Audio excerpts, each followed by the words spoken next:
Football match দেখার সময় নিশ্চয়ই এমন দৃশ্য আপনার চোখেও পড়েছে। খেলার মাঝপথে কোনো ফুটবলার বোতল থেকে এক চুমুক পানি বা স্পোর্টস ড্রিঙ্ক মুখে নিলেন, কয়েক সেকেন্ড কুলি করলেন, তারপর গিলে না ফেলে মাঠেই ফেলে দিলেন। অনেকের কাছে এই বিষয়টি অদ্ভুত মনে হতে পারে। কেউ ভাবেন হয়তো খেলোয়াড়েরা পানি অপচয় করছেন, কিন্তু বাস্তবে এর পেছনে আছে ক্রীড়া বিজ্ঞানের একটি বিশেষ কৌশল। এটিকে বলা হয় কার্বোহাইড্রেট মাউথ রিন্স, অর্থাৎ কার্বোহাইড্রেট যুক্ত পানীয় কয়েক সেকেন্ড মুখে রেখে কুলি করে ফেলে দেওয়া। শুধু ফুটবলাররাই নন, সাইক্লিস্ট, ম্যারাথন দৌড়বিদ সহ দীর্ঘ সময় উচ্চমাত্রার পরিশ্রম করা অনেক ক্রীড়াবিদই এই পদ্ধতি মেনে চলেন।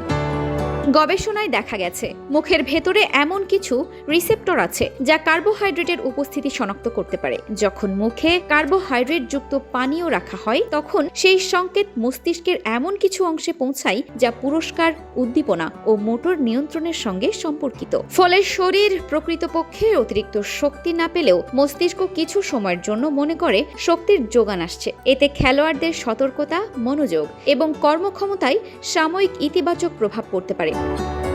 ম্যাচ চলাকালে ফুটবলারদের খুব অল্প সময়ের জন্য বিরতি মেলে। এই সময় বেশি পানি বা স্পোর্টস ড্রিঙ্ক খেলে পেট ভারী লাগতে পারে, অস্বস্তি হতে পারে বা দ্রুত দৌড়ানোর সময় সমস্যা হতে পারে। এছাড়া পানীয় গিলে ফেললে সেটি হজম হয়ে শরীরে কাজ করতে সময় লাগে, কিন্তু মুখে কয়েক সেকেন্ড কুলি করলেই মস্তিষ্কে প্রয়োজনীয় সংকেত প্রায় সঙ্গে সঙ্গেই পৌঁছে যায়। তাই অনেক খেলোয়াড় এই দ্রুত কৌশল বেছে নেন।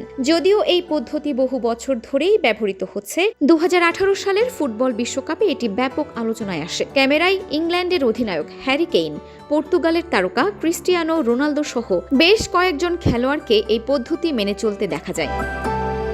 কার্বোহাইড্রেট মাউথ রিন্স কখনোই শরীরের পানি শূন্যতা দূর করতে পারে না। খেলোয়াড়দের ঘামের মাধ্যমে হারানো পানি ও লবণের ঘাটতি পূরণে নিয়মিত পানি বা ইলেকট্রোলাইট সমৃদ্ধ পানীয়ই খেতে হয়। সাধারণত ম্যাচ শুরুর আগে, বিরতির সময়, ম্যাচ শেষে এবং গরম আবহাওয়ায় নির্ধারিত কুলিং ব্রেক বা হাইড্রেশন ব্রেকে ফুটবলাররা পর্যাপ্ত পানি খান। বিশেষজ্ঞদের মতে এই পদ্ধতি মূলত দীর্ঘ সময় উচ্চমাত্রার ব্যায়াম বা প্রতিযোগিতামূলক খেলাধুলার জন্যই উপযোগী। সাধারণভাবে হাঁটা, হালকা ব্যায়াম বা দৈনন্দিন কাজের ক্ষেত্রে এর বিশেষ কোনো প্রয়োজন নেই।